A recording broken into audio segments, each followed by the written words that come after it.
EMP RMP joint action committee 3 ఫెడరేషన్ల నాయకులు మరియు మన గౌరవాధ్యక్షులు జేఏసీ సలహాదారులు జేఏసీ చైర్మన్ గోవింద్ రెడ్డి గారు మరియు టీడీ జనార్దన్ గారు మేమంతా కలిసి ఈరోజు తూర్పుగోదావరి జిల్లా ఉమ్మడి జిల్లాలో శాసనసభ్యులందరినీ ఆహ్వానించి మా ఆహ్వానాన్ని మన్నించి ఇచ్చేసిన శాసనసభ్యులకి ఎంపీలకి మినిస్టర్లందరికీ కూడా మరొకసారి సమాముఖంగా వాళ్ళందరికీ మా యొక్క అభినందనలు తెలియజేస్తూ, మిత్రులారా, ప్రతి జిల్లాలో ఏ అయితే పల్లె ప్రాంతాల్లో 65% గ్రామీణ ప్రజలకి వైద్య సేవలు అందిస్తున్న మనకి 75 సంవత్సరాలు స్వతంత్రం వచ్చినప్పటి నుంచి ఎలాంటి వైద్య సేవలు లేని చోట ప్రభుత్వ గుర్తింపు కలిగిన సంస్థలు ఏవైతే ఉన్నాయో,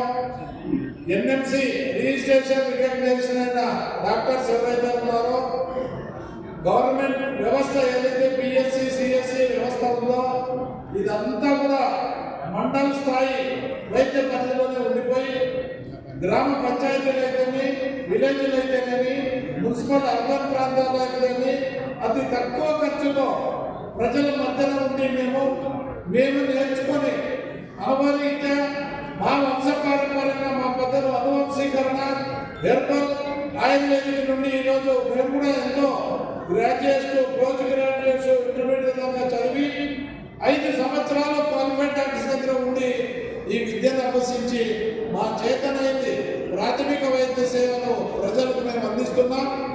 దీన్ని హక్కుగా భావించి ఏదైతే గతంలో 1978లో ఆర్ఎంపీ బోర్డు రద్దయిందో, అదేవిధంగా ఈనాటి ప్రభుత్వం కూడా గతంలో 429 జీవో కాంగ్రెస్ ప్రభుత్వంలో రాజశేఖర రెడ్డి గారి ఆధ్వర్యంలో జీవో అయింది. 465 జీవో అప్పుడు మన ఫెడరేషన్ గౌరవాధ్యక్షులు జనార్దన్ గారు అధ్యక్షతన మేమంతా కూడా కలిసి 460 చంద్రబాబు నాయుడు గారి ప్రభుత్వంలో 14-19 మధ్యన మనం తీసుకున్నాం.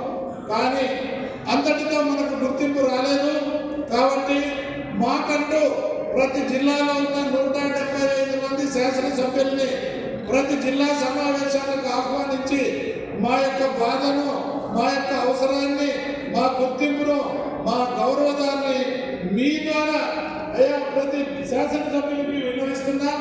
చట్టసభలో మీరు మాకు చట్టాన్ని చేసేదాకా మీరందరూ కూడా ముఖ్యమంత్రి వర్యులందరినీ కూడా ఒప్పించి మా గౌరవాధ్యక్షుడు అధ్యక్షతన మేము ఈ పర్యటన చేస్తున్నాం.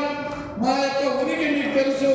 ఒక్కొక్క నియోజకవర్గంలో దగ్గర మేము 150 నుంచి 200-300 మంది మనం గ్రామీణ వైద్యులు వైద్య సేవలు అందిస్తున్నాం. మాకు కూడా అన్ని కులాలకు ఉన్నట్లే మాకు ఓటు బ్యాంక్ ఉంది.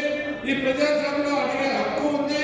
మా వృత్తి భద్రత విషయంలో కూటమి ప్రభుత్వం నైతిక బాధ్యతగా భావించి ఇది ఎన్ఎంసి చట్టాలు అడ్డొస్తాయనో లేదా నేషనల్ మెడికల్ కౌన్సిల్ రికగ్నైజేషన్ అయిన వాళ్ళు మాత్రమే డాక్టర్ సంఘం ఉన్న చట్టాలు కాకుండా పారామెడికల్ కింద మమ్మల్ని శిక్షణనిచ్చి మేమందరినీ కూడా గతంలో శిక్షణ అయ్యినా పూర్తిగా ఇంకొక 10-15% మాత్రమే శిక్షణ కాని వాళ్ళు ఉన్నారు.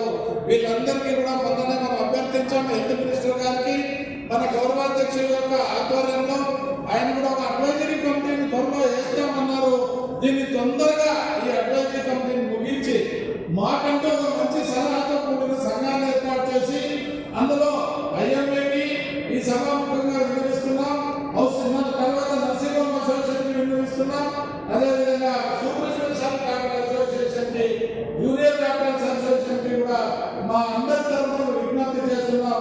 అయ్యా, మేము మీకు పోటీ కాదు, మేము ఎక్కడ మీ యొక్క వృత్తికి భంగం కలగము.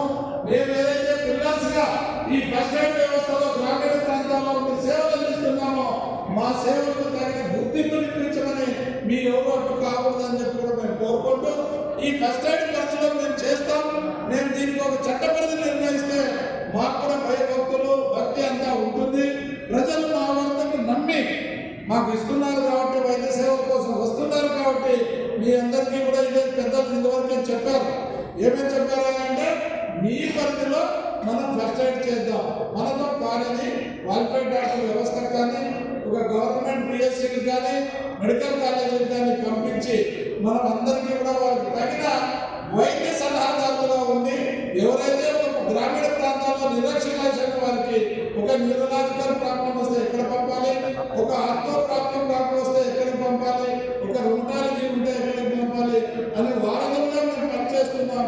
మా సేవలు కూడా ఈ వాలంటరీ వ్యవస్థ కింద ఎంతో ఉపయోగపడతాయని ప్రభుత్వ సంక్షేమ కార్యక్రమాలు ఏవైతే ఉన్నాయో వీటన్నింటిలో కూడా మీరు మమ్మల్ని వాలంటీర్స్ గా ప్రభుత్వం ఇన్వాల్వ్ చేస్తే మరింత ఆరోగ్య ఆంధ్రప్రదేశ్ గా రిజల్ట్ కూడా వస్తుందని చెప్పి కూడా గౌరవ ముఖ్యమంత్రి వర్యులకు హెల్త్ మినిస్టర్ గారికి కూడా ఈ సభాముఖంగా మేము విన్నవిస్తున్నాం. త్వరలోనే డిసెంబర్లో మన గౌరవాధ్యక్షులు చెప్పారు, ముఖ్యమంత్రి వర్యుల దగ్గరికి కూడా మేము లీడర్స్ అంతా వెళ్ళి మన ప్రాబ్లమ్స్ అని చెప్పి త్వరలో దీన్ని షార్ట్అవుట్ చేయాలని చెప్పి కూడా సభాముఖంగా కోరుతున్నాం. మా గౌరవదాన్ని మీ ద్వారా అయ్యా ప్రతి శాసనసభ్యునికి విన్నవిస్తున్నాం. చట్టసభలో మీరు మాకు చట్టాన్ని చేసేదాకా మీరందరూ కూడా ముఖ్యమంత్రి వర్యుల్ని అందరినీ కూడా ఒప్పించి మా గౌరవాధ్యక్షుడి అధ్యక్షతన మేము ఈ పర్యటన చేస్తున్నాం. మా యొక్క ఉనికి మీకు తెలుసు. ఒక్కొక్క నియోజకవర్గంలో దగ్గర మేము 150 నుంచి 200-300 మంది మనం గ్రామీణ వైద్య సేవలు అందిస్తున్నాం. మాకు కూడా అన్ని కులాలకు ఉన్నట్లే మాకు ఓటు బ్యాంక్ ఉంది. ఈ ప్రజాస్వామ్యంలో అడిగే హక్కు ఉంది. మా వృత్తి భద్రత విషయంలో కూటమి ప్రభుత్వం నైతిక బాధ్యతగా భావించి ఇది ఎన్ఎంసీ చట్టాలు అడ్డొస్తాయనో లేదా నేషనల్ మెడికల్ కౌన్సిల్ రికగ్నేషన్ అయిన వాళ్ళు మాత్రమే డాక్టర్స్ అన్న ఉన్న చట్టాలను కాకుండా పారామెడికల్ కింద మమ్మల్ని శిక్షణనిచ్చి మేమందరినీ కూడా గతంలో శిక్షణ అయ్యిందాం పూర్తిగా. ఇంకొక 10-15% మాత్రమే శిక్షణ కాని వాళ్ళు ఉన్నారు. వీళ్ళందరికీ కూడా మొన్ననే మనం అభ్యర్థించాం హెల్త్ మినిస్టర్ గారికి. మన గౌరవాధ్యక్షుల యొక్క ఆధ్వర్యంలో ఆయన కూడా ఒక అడ్వైజరీ కమిటీని త్వరలో వేస్తామన్నారు. దీన్ని తొందరగా ఈ అడ్వైజరీ కమిటీని ముగించి మాకంటూ ఒక మంచి సలహాతో కూడిన సంఘాన్ని ఏర్పాటు చేసి అందులో ఐఎంఏకి ఈ సభాముఖంగా విన్నవిస్తున్నాం. మళ్ళీ తర్వాత నర్సింగ్ హోమ్ అసోసియేషన్కి విన్నవిస్తున్నాం. అదేవిధంగా సూపర్ స్పెషాలిటీ డాక్టర్ అసోసియేషన్కి, జూనియర్ డాక్టర్స్ అసోసియేషన్కి కూడా మా అందరి తరఫున విజ్ఞప్తి చేస్తున్నాం. అయ్యా మేము మీకు పోటీ కాదు, మేము ఎక్కడ మీ యొక్క వృత్తికి భంగం కలగము. మేము ఏదైతే పిల్లర్స్గా ఈ ఫస్ట్ ఎయిడ్ వ్యవస్థలో గ్రామీణ ప్రాంతాల్లో ఉండి సేవలు అందిస్తున్నామో మా సేవలకు తగిన గుర్తింపునిప్పించమని మీ ఎవరు అడ్డు కాకూడదని చెప్పి కూడా మేము కోరుకుంటూ ఈ ఫస్ట్ ఎయిడ్ పరిధిలో మేము చేస్తాం. మేము దీనికి ఒక చట్ట పరిధి నిర్ణయిస్తే మాకు కూడా భక్తి అంతా ఉంటుంది.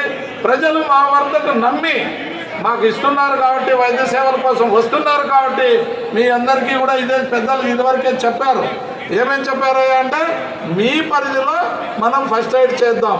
మనతో కానిది క్వాలిఫైడ్ డాక్టర్ వ్యవస్థకు కానీ ఒక గవర్నమెంట్ పిఎస్సీలకు కానీ మెడికల్ కాలేజీలకు కానీ పంపించి మనం అందరికీ కూడా వారికి తగిన వైద్య సలహాదారులుగా ఉండి ఎవరైతే ఒక గ్రామీణ ప్రాంతాల్లో నిరక్షరాస్యమైన వారికి ఒక న్యూరలాజికల్ ప్రాబ్లం వస్తే ఎక్కడ పంపాలి, ఒక ఆర్థో ప్రాబ్లం వస్తే ఎక్కడికి పంపాలి, ఒక రుమటాలజీ ఉంటే ఎక్కడికి పంపాలి అనే వారధులుగా మేము పనిచేస్తున్నాం. మా సేవలు కూడా ఈ వాలంటరీ వ్యవస్థ కింద ఎంతో ఉపయోగపడతాయని ప్రభుత్వ సంక్షేమ కార్యక్రమాలు ఏవైతే ఉన్నాయో వీటన్నింటిలో కూడా మీరు మమ్మల్ని వాలంటీర్స్గా ప్రభుత్వం ఇన్వాల్వ్ చేస్తే మరింత ఆరోగ్య ఆంధ్రప్రదేశ్గా రిజల్ట్ కూడా వస్తుందని చెప్పి కూడా గౌరవ ముఖ్యమంత్రి వర్యులకు హెల్త్ మినిస్టర్ గారికి కూడా ఈ సభాముఖంగా మేము విన్నవిస్తున్నాం. త్వరలోనే డిసెంబర్లో మన గౌరవాధ్యక్షులు చెప్పారు, ముఖ్యమంత్రి వర్యుల దగ్గరికి కూడా మేము లీడర్స్ అంతా వెళ్ళి మన ప్రాబ్లమ్స్ అని చెప్పి త్వరలో దీన్ని షార్ట్అవుట్ చేయాలని చెప్పి కూడా సభాముఖంగా కోరుతున్నాం. అదేవిధంగా కూటమి ప్రభుత్వం ముందు మేము ఎలక్షన్స్ ముందు కూడా మీకు పరిపూర్ణంగా మా విజ్ఞప్తిని మీరు విన్నవించాం, మీరు కూడా ఆమోదించారు.